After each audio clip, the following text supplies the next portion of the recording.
Hello,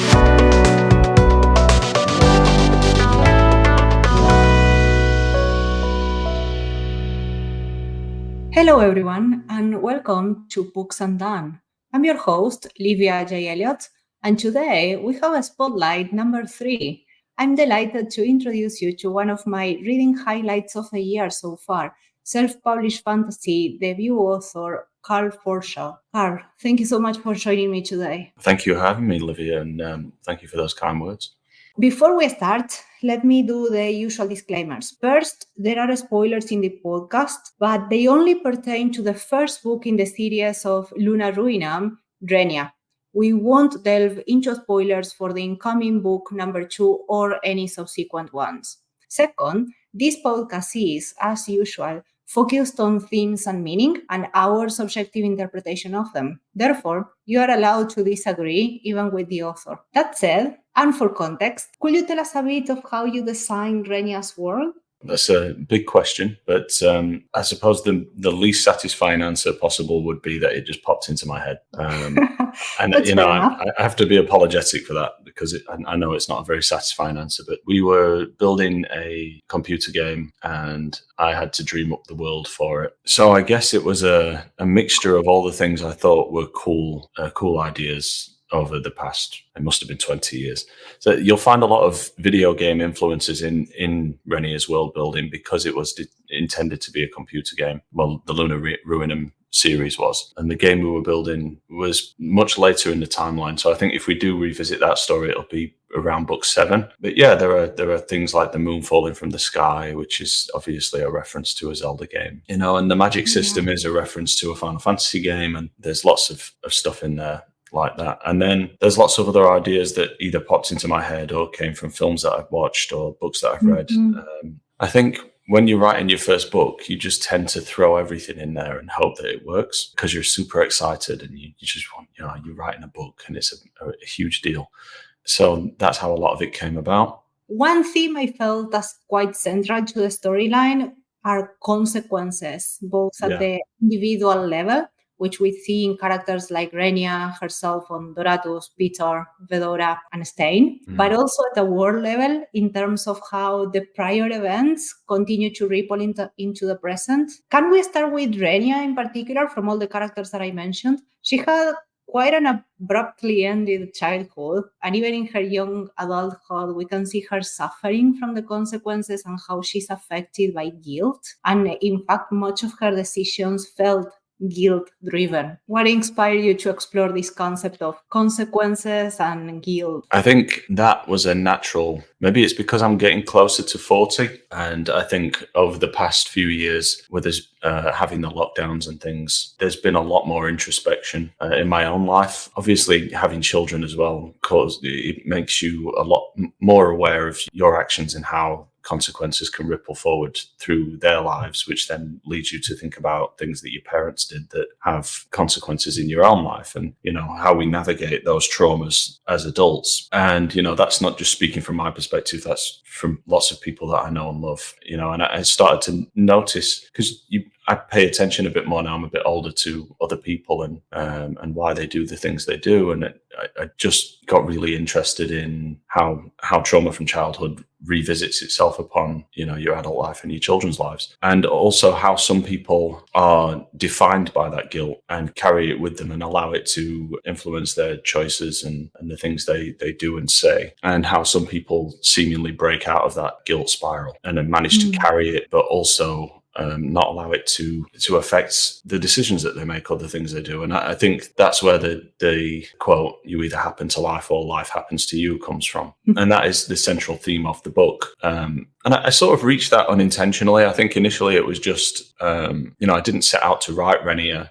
with a theme in mind. It just sort of came from the character and how I imagined her to be. And, it just sort of blossomed from there. And I was quite happy with how that theme came across. Hopefully it landed with some people. Let me follow up with what you were saying. I felt that Renia was a bit unconscious on her guilt-driven decision-making at first, until that point in which she's talking to her quote-unquote partner, but that you can see that before she was doing it very unconscious. In particular, what were you wanting to explore, or how did you manage to get it because it worked? At least for me, it felt realistic. As a reader, I could feel that she was making these decisions because of guilt, even if the character didn't realize. Again, that was a happy accident. And, the fact that moment, I think you're talking about is where she's having a physical fight with. Yeah, I think that, the fact that lands right in the midpoint of the book as well is it's a good thing, because it sort of does give us a nice pivot point to move into this new version of Renia where she's like, okay, I'm done being led around by the nose. It's my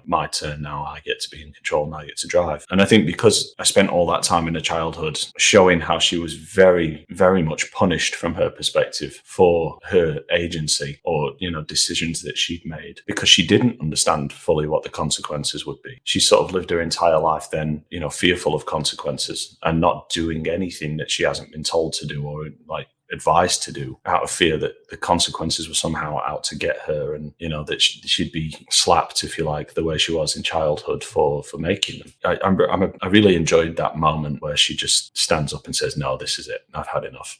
I think the realism in that, I think we've all had that moment in our lives, where we've realized that life has been leading us, or that we've allowed other people's will to drive our narrative, and then just thought, no, I'm going my own way. And I think naturally that usually happens for people in their early 30s, where they just decide they don't really care anymore what people think of them and they're going to do things their own way. And I think that's one of the better parts of turning 30, to be honest. So I guess that came from, again, being over 30 and being able to relate to it. So God knows what I'll be writing when I hit 40.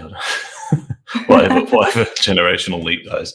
That also made her feel, alive. I was reading the first part, which I loved how you wrote it in a very innocent way. Like you changed the narrator so that it feels innocent. And I had this feeling of she's going to do something, and that innocence is just going on.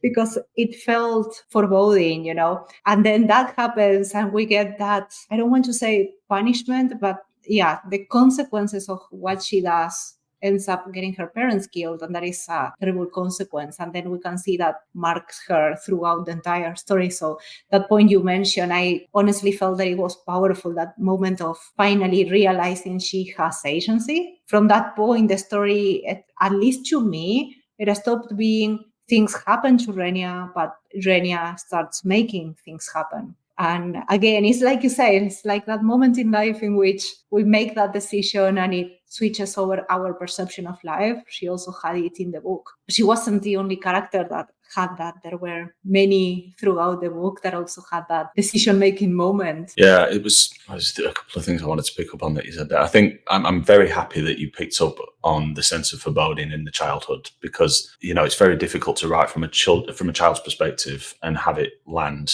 in that way. I didn't want it to sound like a children's book. I wanted you to have that sense of, oh my God, something's going to go wrong here, and then coming back to her adult timeline, when she has that moment where she realizes she's got agency and she starts to use it. It was nice to be able to show that in a very magical sense. So it's not just that she has agency, it's that also she has these newfound abilities and powers. She's able to use the Lightstone. She discovers that she's got genetic heritage that sort of enables her to have a better grasp on the magical side of things in the world. And it was sort of a nod to the fact that when you do discover that you have agency in your life and you have the power to change things, it can be incredibly powerful. Because directed will, and this is another theme of the book, directed will is one of the most powerful things that humans have. So it was like overemphasizing it by saying, look, now she's got magical powers. And then, with the other characters, I wanted to make sure that each of them had a satisfying character arc. Some of them are similar in theme to Renia's. I think Jeff's theme is similar to Renia's. Yes, he also has that breaking moment. Yeah, and I think Pistorius has a sort of it's slightly different, but I think it's similar in terms of a lot of there was a traumatic event in his childhood that made him run away from his father. Yeah, and there's the B characters, like I'm not sure Peter's theme is similar. I couldn't really say what Peter's theme is actually off the top of my head. I just really enjoyed writing it. I guess it's the letting go of things that you think define you. So again, the theme is similar. Peter is defined by his job and his position and his reputation, and he has all those things taken away from him through no fault of his own, even though he was a bit of a drunk, and he learns to make peace with it. And I guess it is the same. He finds the agency in the things he can control, and he decides, well, I'm going to do this for the rest of my life then, and just in a much more comedic way. Yeah, he's always a fun relief. Yeah, the beginning and how he actually nicknames Pistorius, it's very funny. I love the fact that I didn't know what his name was until that scene with Jeff. So I just thought Piss Stain was a funny insult, and I just thought it fit Peter's character's point of view. I thought, yeah, he'd probably say something like that. I thought, I need to name this character at some point, and I just kept going and not naming him and finding ways to avoid saying his name right up until the scene where Jeff was interrogating him, and I just having this amazing sort of experience of, when you're writing something and it just comes out of your fingers and you don't really have to think too much about it. And, there was the scene with the water where he's filling the glass up, and that was all just came out of my head with nothing from me at all. And then I had this amazing punchline land where he actually says his name for the first time, and that just popped into my head as well. And I thought that's just great. And happy accidents you have when you write in a book. People think that you've got all these things thought out. With me, a lot of the best stuff just comes in the moment. In particular, Pistorius was a roller coaster of a character, because we start with this funny scene. Then we see him as the bad guy, quote unquote, from a bunch of a book. And he does some questionable things. But at the end, as you mentioned before, we get his whole background and the trauma he went with, and his attitude and his way of perceiving the world. It's not because that is the way he is or learned or even believed the things will be. It's actually a consequence of what happened to him, right? And we see the trauma of his childhood with that girl and everything that happened there affecting him even up to the last moment. Right. I thought it was when he dies at the end, I actually felt sad for him. Why were you so mean not to give him that chance? It's funny, there are things that you want to do in the story and the things that you have to do. Yeah. I know, obviously, because I'm writing it, a lot more about Pistorius' family and the city he comes from, because it's very important to the rest of the series, because they are they are the main family in Luna Ruinam, really. You have the Praelatus serving as emperor, is referred to as the sleeping king by a lot of the people in the south, and also in Verda, because he has sort of like a non-interference policy where he doesn't like to interfere with the lives of his people. But in Verda, things are very different, and Pistorius's family are a force. They rule over the city of Verda financially and with the peacekeeping and things. So I know what happened before Renia. That is stuff that's happening, that I'm editing right now in the second book. And let's just say the Pistorius's death was a consequence of something his father did, which will be revealed in the next book. But yeah, I really like how Pistorius went from being teased as a bad guy. And again, this wasn't, I didn't set out to do this when I started writing it. It just sort of happened. One of the sadder things about Pistorius' story is how, even though he despises his father, he still emulates him in some way, because he still has this desire to reach lofty position, as the master of the halls of Ven. So he still has this desire to rule and to choose and to have his will imposed upon the people. Even so, it's again like a look into how men sort of hero worship the fathers, even when they don't like them. It didn't feel like a desire from his side, but more of a learned behavior because of the trauma. He learned that to be safe, therefore he had to act in this particular way. Yeah. And there's I don't know if you picked up on this, but there's a moment where he's hiding in a cupboard. From his father, and a lot of the time we spend with Pistorius, he's hiding. So it's almost as if he's hiding from the Reaper as an echo of his hiding from his father as a child. Yeah, I really enjoyed that storyline, and actually, it was my editor that pushed me to explore it a little bit more, because he kept coming back to me and saying, I don't really understand why Pistorius has to die. I don't really get why he's part of the story or why we have his point of view, because in the early drafts he just died. We didn't get any of that backstory or stuff about his brother or his father, because his brother again had a massive impact on him. Again, don't want to spoil anything in book 2, but we know that Dorian died because he's told in Renia that his brother Dorian is dead, and we know that Dorian was the cruel one, and it's just generally a very nasty piece of work. I don't want to spoil anything for book 2 now, but that death happens in book 2. So again, it all ties back. So one of the other themes I wanted to explore is echoes or repetition of events, just in different. So I'm in danger. I'm avoiding spoilers by thinking before I speak. I'm hoping that one of the themes I'll be able to keep coming back to throughout the series is that events echo. So when you have a particularly charged event, there will be an echo of it, and the players might change, but the story remains the same. Or there'll be differences, but things. Yeah.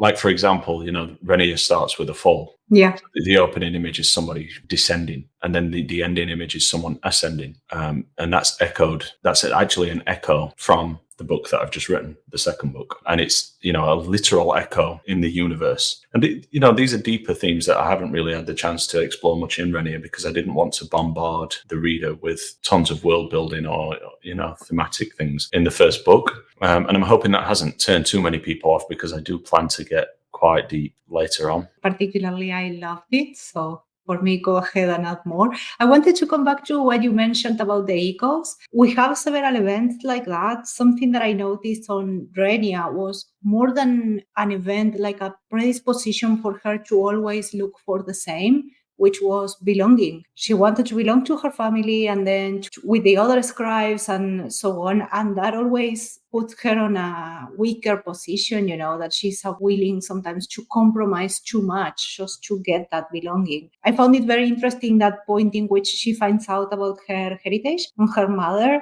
and she has this renewed sense of belonging and kinship towards her mother, because until that moment she hadn't considered her at all. Right? She always focused too much on her father, but not on her mother. And that actually changes everything for her and gives her perhaps a renewed belonging to herself, in some sense, that she feels more comfortable in her own skin, Obviously, I considered that when I was writing it, but I sort of forgot that detail. So I'm quite happy that you brought it up. She does have this, I think it all comes back to Renia's definition of herself. She's always searching to be defined by something, whether, as a child, she wants to be an explorer, or she wants to be like a dad. She wants to find the secrets of the Lightstones, and she defines herself as very clever, because she knows, I can read and write, and I can do this, and look at me. And there's a sense of wonder to her. And I think, she's always defined herself by how much she knows, or how good she is at things. Whereas a mother always seemed to be content to be the housewife. And I think that that sort of created a friction within her as a child, because she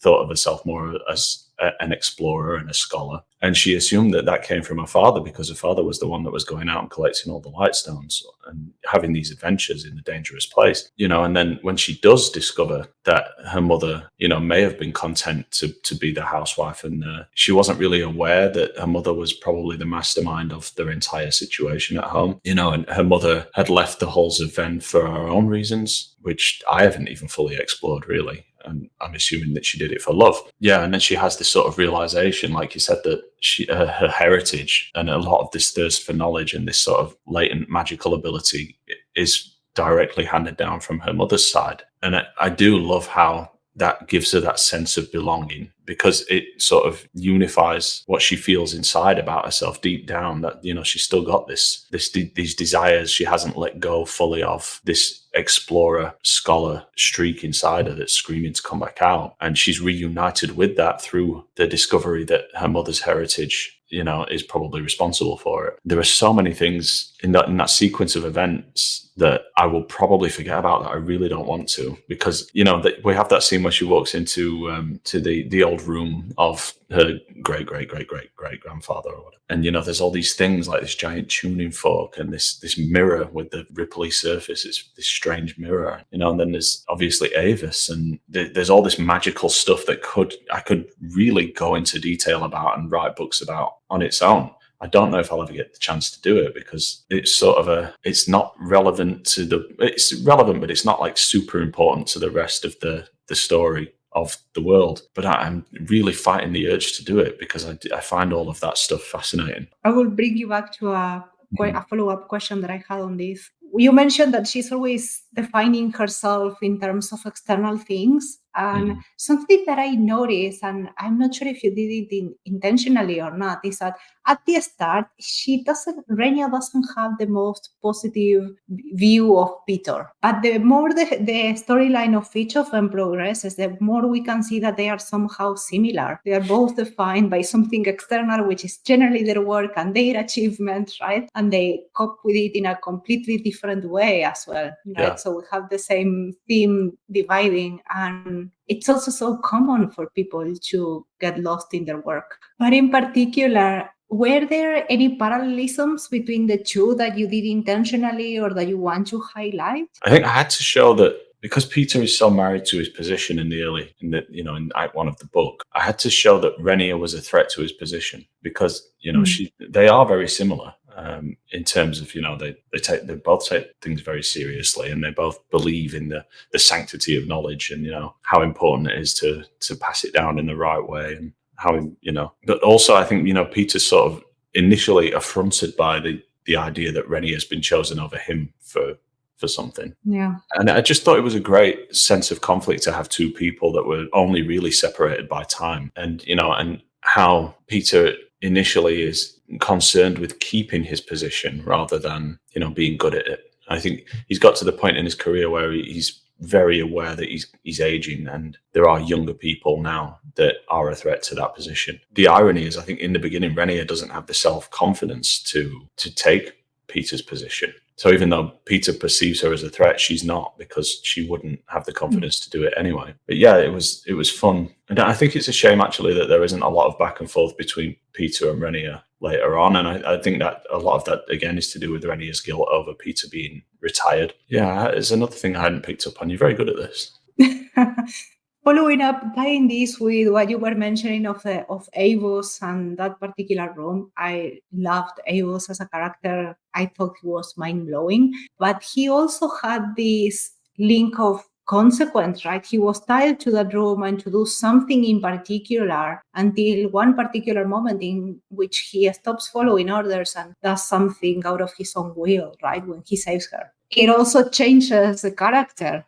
Right. And again, we have that topic of consequences and a character that in a completely different way was tied to his position in some way, while the others did it willingly and knowingly. Perhaps Avos was more of a complete acceptance and surrendering and accepting that was his role and that's it. Yeah, Avis was sort of a fast forward example of, again, Renia's presence alone having consequences. It was like I had to show the evolution in Avis's speech, because when he meets Renia, he hasn't spoken to anyone for a very, very long time, and he's sort of losing the ability to speak because he doesn't. So when she comes along, for him, he's in tears, because he's like, I haven't touched anyone in a long time, I haven't spoken to anyone in a long time. He doesn't know he's forgotten how to say it. And then you have sort of like this chapter of, it's sort of like a montage, I guess, of Renia and Avis interacting, and Avis slowly sort of returning to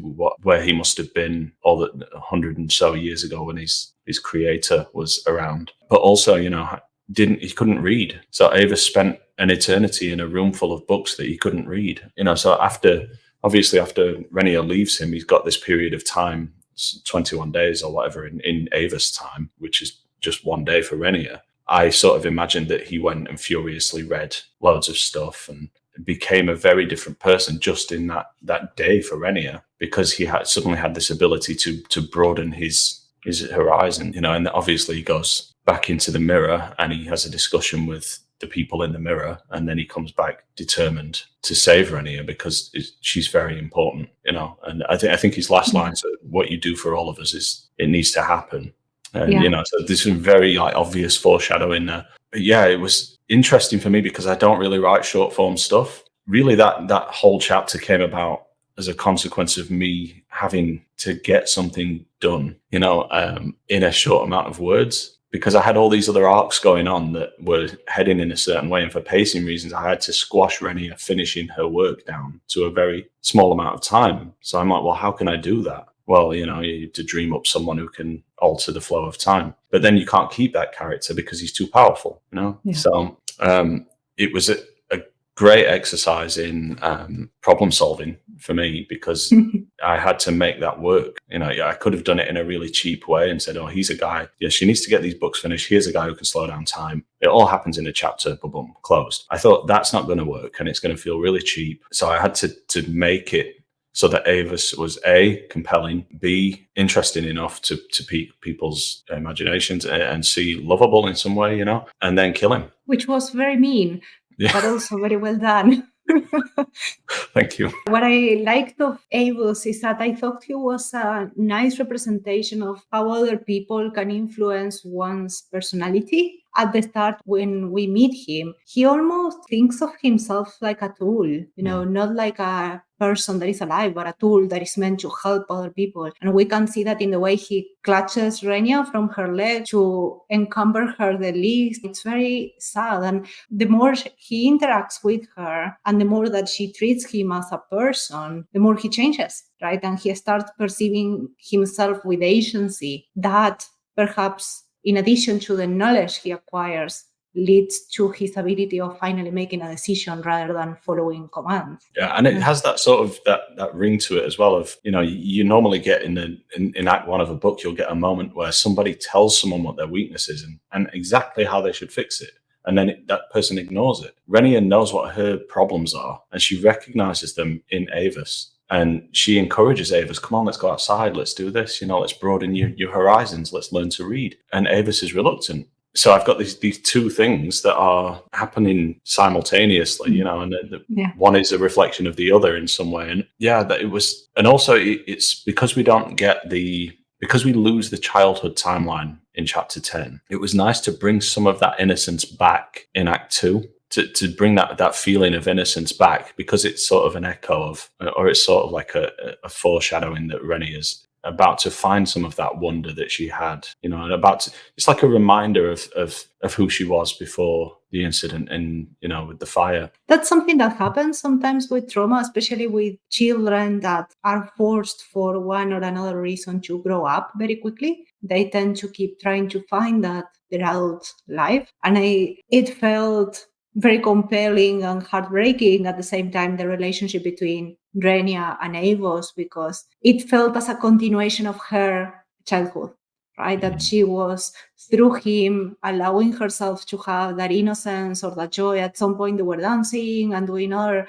I don't want to say childish, but childlike, that innocence that without the preoccupations caused by the real world. As you speaking, the scenes are flying through my head. Like there's one where they're sort of painting faces on the Moruscan guards and laughing about it because he can't, he's frozen in time. And then when Renia's lifting the gate up, she's like exaggerating movements and acting, to me, she's acting like a 6-year-old or a 7-year-old, and she is being childish. And it's almost as if being in that frozen world with Avis allows her the space, and the sort of, because time's frozen, consequences aren't as real, and therefore she's able to just revert to being a 6-year-old again because she's with someone who is essentially a 6-year-old. And it's just like this huge moment of relief for Renia. That whole chapter is, she's given space, she can be herself, she has her work, everything's quiet, nothing she does can hurt anyone. Yeah, it's a really important chapter. The more I think about it and the more we talk about it, the more I realize, just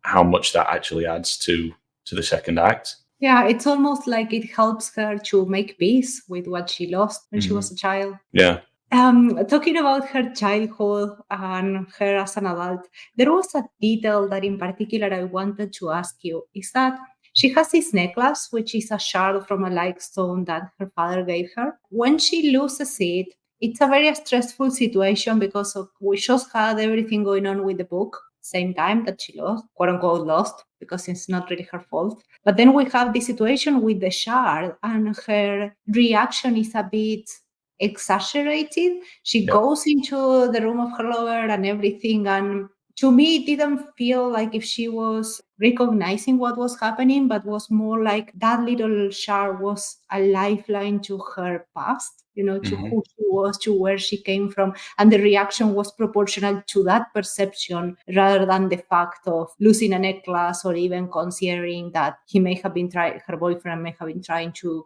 give her a gift or something. Do you know, it's funny because this is the point that I've got the most criticism for. It's Really? Renia's Why? reaction. Yeah, because it's an exaggerated reaction. I think the thing people have missed is partially a traumatic reaction.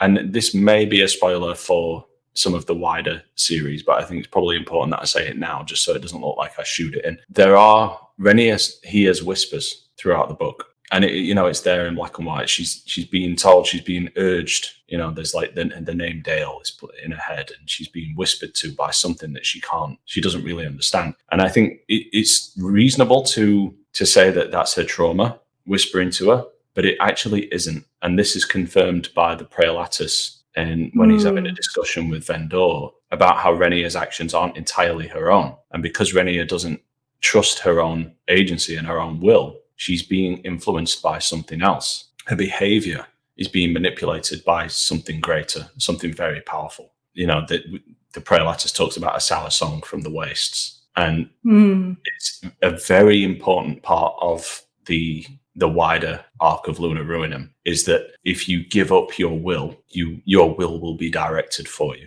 Interesting. I have a bunch of questions, but I will not ask them now, not to spoil anything. Okay. So yeah, let's keep it on book one. So in that case, let me move to another character that I wanted to ask you about, Doratus, because I already told you that I really liked him. He was very complex. And when we first meet him, he seems detached, emotionally in control.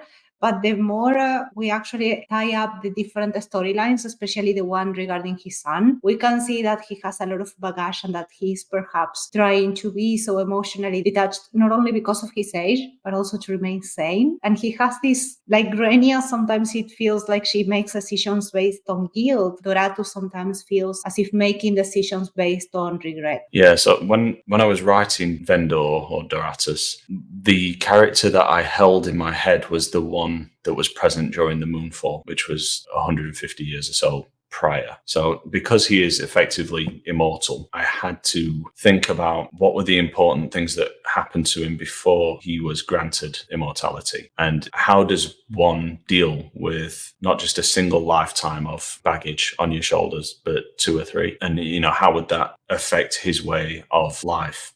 So Doratus is very intentional in a lot of the things he does, and he's the sort of person that has to exert extreme control over himself in order to stay sane, as you said, because humans aren't supposed to live for that. When I say humans, they're not actually human. But there was the thing with his daughter, and that's a memory that he keeps with him all the time. He has a very important ritual that he undertakes every morning. I thought it was important to show that, which is him direct. And this, again, harks back to what I've just said about will. It's a definition of his will every morning. So he'll sit there and say, today I'm doing this. And he'll be very intentional about what he does and what he allows himself to think about during the day. So even down to the level of controlling his thoughts, he's intentional. And I think Renia throws a spanner into that with her presence, because he allows himself to like her, and he doesn't normally do that. He takes a lot of his influence from the Praelatus, who is probably his only friend at that point, takes stoicism very seriously. And along comes Renia, like she does, and she's got this everyone's sort of drawn to Renia despite the fact that she's a train wreck, and even Doratus gets pulled into that, and eventually we sort of tease the sort of romance between them later on. So yeah, it was nice to sort of crack the shell of someone that hard, especially by the end of the book. There's sort of this moment between Renia and Doratus that's quite important. But you'll notice that he immediately switches back to being very cold and right after, intentional afterwards. Yeah. And they also develop this internal joke of calling themselves grandmasters, and it feels like a small innocent fun between them, like there is something going because perhaps they understand what's going on between them or the context in which they are in. I wanted to ask you in particular about him regarding that part of the ritual he goes. Were you thinking of any particular philosophy when you wrote it? I guess all of them. Yeah, there is a philosophy in Luna Ruinam. Again, a hodgepodge of a lot of different systems of belief. All of it is based around the idea of free will and how powerful that is. But yeah, it's because the chapter where he's talking to the Praelatus and they are discussing Renia's behavior. I think it takes place while Renia's in a coma, and there's a lot of stuff in that chat that may have gone. It's designed to go over your head, but there's a lot of telling things in that chat. There's a reference to, what did I refer to them as now? And this is where I need my law manual. I think it talks about that's supposed to trigger something in you and think, oh, what's that all about? And that again is directly ties back into this theme of will and people exerting the will. What I really liked on that scene was that he knew everything, and it was clear that you weren't letting go, of the knowledge. The character doesn't have the need to explain it either. To him, to Doratus, it felt as everything that happened that's it. And he had to keep it contained just to live in the present. And I think it goes back to what you did to keep him sane throughout a very long life. Like when we first meet him, he's actually abstaining from magic. So you have this, you have him and you have Peter, and you have this theme of abstinence that's between the two of them. You have Doratus who abstains from things that make him feel, that threaten his control over his will. And then you have Peter, on the other hand, who drinks himself into oblivion every night. Doratus's, abstaining from magic is actually affecting his function as Grand Master, because he, the Praelatus says to him, your problem is that you would have known all of these things if you would have been using the gifts that you've been given to you. You wouldn't be questioning these things because you would know. So there's this idea then that the light stones are somehow giving him some kind of extrasensory perception, but that those abilities that are granted to him by the light stones frighten him because they bring something out in him that he doesn't like. A side of his character that he doesn't enjoy, or that has consequences. We can see the consequences of the light stones quite clearly, especially when they try to heal and what happens there. So do they have consequences regardless of the type of magic that they are using? So I mentioned somewhere in the book that the light stones either grant you their power or you can force your will upon them, and that there's always a price to be paid if you force your will upon a light stone. And that's exactly what Renia does when she heals Dale. So she makes a trade or a bargain with the light stone, and the light stone takes its fee. But with Doratus and with Bandak, anyone that uses the light stone frequently and doesn't suffer any ill effects. In fact, it's the other way around. It's because that light stone has granted that person, or I like to think of it as like they've made friends, and the light stone wants to help that person and gives its ability, gives its powers freely to that person. Whereas I wanted to make it so that it's not like Final Fantasy VII, where you can just say, here's a light stone, now you can cast fire or whatever. You have to, if you aren't attuned with that stone, there will be dire consequences to forcing your will upon it. Yeah, I think I also mentioned that the light stones feed off emotion. So the art of using them would be the art of controlling your emotions. In that particular case, what will be the effect on the stone markers, the people that mark the stones and they trade years of their life? Yeah, but it's because of, again, if you think of the light stones not as tools, which is something that I've said in the book, but as sort of like semi-sentient beings, striking them or branding them would be considered an act of hostility, So the stone markers, when I say they're trading their lives away to mark these stones, they literally are. Every time they strike one of these stones, it takes something from them. So you're going to brand me for life, I'm going to brand you. Yeah, so it's Jacob, I think, is the character who is the stone marker. And I love the idea of him being like this withered husk. You walk in and his skin's literally hanging off, but his teeth are perfect. I guess the answer to the question is that the light stones will take from you if you are aggressive towards them or try to force them to do things they don't want to do. It also adds to the whole theme of consequence. Well, if I may move to another character, Vedora, which is actually a facade for the twin sisters Veralak and Mailak. Yep. And in their case, they are stuck in Luna Ruinam because of the consequences of their actions. And while one of them, Veralak, she wants to escape and go back, Mailak feels guilty regarding what she did to Peter and wants to stay as well. But they are tied by the facade, right? By being Vedora. That's what basically limits their choices. So again, we have that consequence of they decided to put up that facade for a particular reason, but the facade of Vedora was a jail for them, keeping them in place, not allowing them to move forward. So it changed from a tool, you will say, to that jail. Yeah, because I mean, if you think about it in terms of being told that you're exiled until you provide something meaningful, something important back to the country that you've been exiled from, being twins is a significant advantage because it allows you to do all sorts of things and not get caught. If people don't know that you've got a twin walking around doing things, you've got a permanent alibi. It was an advantage to them initially to play the role of one person, but it meant that while that was happening, the other one had to be hiding out essentially in this, cave system that's sort of semi-forgotten underneath the halls of Ven. There are so much to do with these characters. I think one of the most important things about that whole dynamic is that they are there because of Viralak's choices, and she's the one that wants to go home. Mailak is the passenger in that situation, and there's a letter in the start of the book where it starts, "We shared a womb," and I think I just wrote that on a whim, and I thought, I really like this. How can I make something out of this? And then that's where this whole sort of dynamic comes from. Because in the first draft of Renia, I don't think we even had twins. I think it was just, Vedora was the one that had the book, and sort of like, okay. But I really wanted to sort of beef that up because I wanted to set Bandak's character up as well. Because again, harking back to the consequences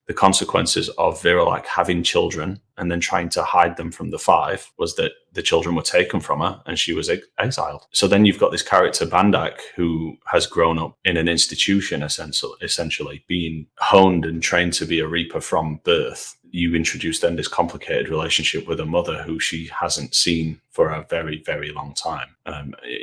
Probably doesn't even remember, which is a great setup for a good character that can span 3 books. And also from Bandak, I found it very interesting that you changed the verbal tense when she's narrating. She used present tense when we have her POV, almost as if she perceived the world differently. That's been such a challenge in book 2 as well, because she is a main character in book 2. So I've had to take this character that was odd, and sometimes comically so. And that's very easy to do from an external perspective, because you can just make her do wild things and then think, why the hell did she do that? But when you're in that person's head, there has to be a justification for those things, So I think she reads very differently in book 2 to how she does in book 1. But I'm hoping that the events of book 2, which is set before book 1, will set up that fracture in Bandak's mind and sort of explain why she sort of refers to herself in the third person in her own head. Because she is broken at that point, but it's not obvious because she has been trained not to be broken. So she's more or less running on instinct a lot of the time, and it's just training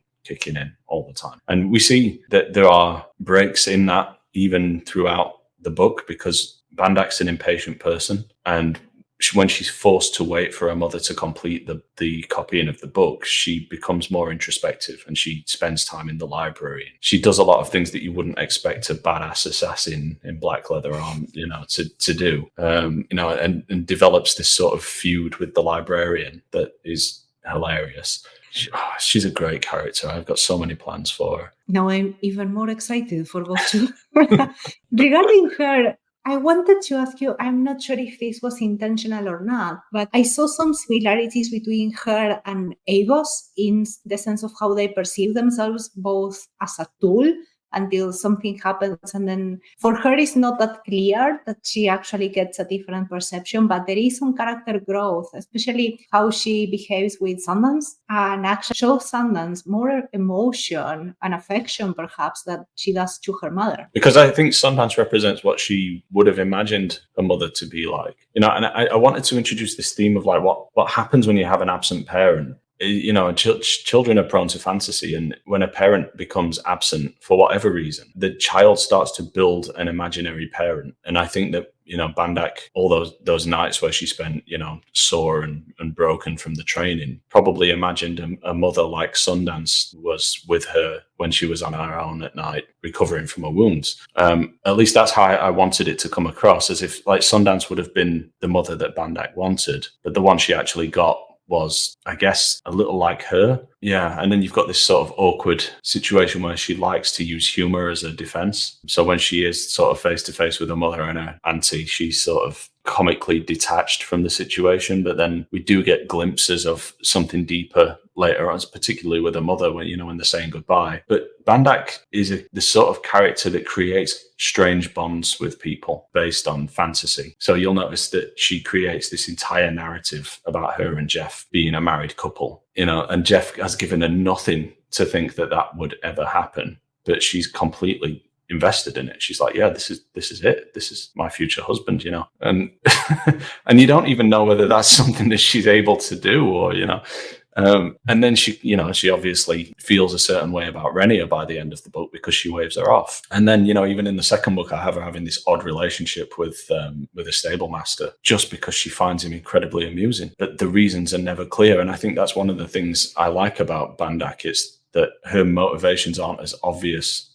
as everybody else's. Yeah, well, sometimes if you don't know the context of why somebody is behaving in a particular way, their behavior will always look from a third point of view, like from a different perspective, odd. And it's only in the moment that you are in their head and when that person is actually actively trying to understand why they are behaving in that particular way. Because considering what Bandak went through, many of the actions she may have, maybe unconscious, just learned and not actively reasoned. Yeah. It's an excellent exercise writing a character like Bandak, and I'm hoping it'll continue to be, where you want the reader to be unsure about the decisions that character has made. Because normally you want the reader to be like, feel an inevitability to a character's behavior. But with Bandak, I want you to be surprised. I want you to think what she's going to do, but then she doesn't. And then I don't want the reasons for that to be clear either. I don't want to understand Bandak. And it can be a challenge. There's particularly something in book 2 that in the first draft of book 2 that I'm really concerned about, because I think it's very juvenile. But then when I put it into Bandak's context, maybe that's all right. And maybe because that's just, I didn't write it intentionally to be juvenile. It's just that's where she wanted to go. And now I'm concerned about it. And I don't know if it's going to end up in the final book, but maybe that is what I'm going for with that character, is that sense of, well, she'd never had a childhood, the sort of Michael Jackson effect where because her childhood was stolen from her, she sort of can't really grow up. But I don't know. Well, I guess we'll see how that one plays out in the long run. I'm very happy with the way she's portrayed in Renia and how her story comes to an end in Renia. And like, there's a hint right on the back page that she's going to be an integral part of book 2. I thought that she was very complex, not only because of the hint of her past that we get, but also because of the whole training we know nothing about. So, and given how Reapers are presented and how, mighty assassin, powerful people, everybody fears them, we can imagine that the training was harrowing, to say the least, right? And that clearly has an effect on her and how she sees the world, how she acts, even if the people who know nothing of that training doesn't actually get her. I think that overall she came out beautifully. I can't wait to read more. I'm happy with her. I think that, going back to the training as well, I hope there's a hint of lightstone exposure being a thing, because I don't know if I hinted at it in Renia, but part of the training was lightstone exposure. We can see clearly how badly lightstone can affect people and events when it's misused. And the idea that these people are... So if you have to build up a relationship with a lightstone, then presumably the longer you have a relationship with that stone, the greater its abilities, or the greater abilities are granted to you by that stone, because you are feeding the stone with emotion. Therefore, the stone becomes accustomed to receiving your emotion as nourishment. So where you have a child and you're exposing them to stones that will grow with them, you are creating soldiers with greater abilities by doing that. But we've seen firsthand what can happen when you misuse Lightstone. So that could have horrific consequences. It's like giving a child a shotgun. So yeah, there's a lot of stories to come probably about that. And I do touch on it in book 2. We have some flashbacks to Bandak's training coming up, but also we have this sort of looming sense of, does Bandak have a twin? And that's sort of hinted at towards the end of the book as well. And I haven't brought him into it yet. I don't know if I've hinted at him in book 2, but you have to think, well, a female child would respond to certain things in certain ways, but when you throw testosterone into the mix of child being raised with Lightstone exposure, how badly could that go wrong? Because the thing is, a lot of the Reapers are, particularly in Renia, a lot of the Reapers are female. That's because of that reason. In the second book, we have more male Reapers, but they are of a different generation because they're older than Bandak. Those ones were not raised with the Lightstone. They sort of came into it later in life when they were already fully formed. So to have a male Reaper who is Bandak's age, who has been through the same training as Bandak, creates a totally different sort of person. And that's something that I'm going into in book 3, hopefully. So I don't want to say any more than that. That's fine. I won't ask.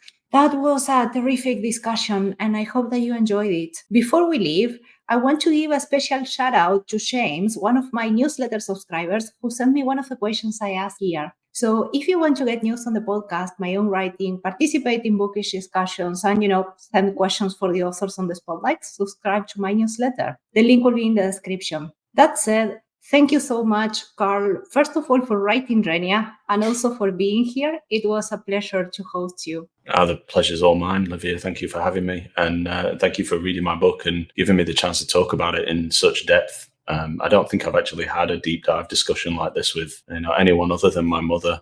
So thank you very much. So yeah, if anyone's interested in reading Renia, it's available on Kindle Unlimited, and there are paperbacks flying around. They're available on Amazon in most places. I'm aware that shipping can be an issue if you're not in America or the UK. If you are in the US, there are signed copies available at Silverstone's, and the Broken Binding actually have some of the limited edition hardbacks still available, which are absolutely beautiful books. The sprayed edges. Olivia, you actually have one of those, I think. Yes, and I can confirm that the shipping to Australia was reasonable from Broken Binding.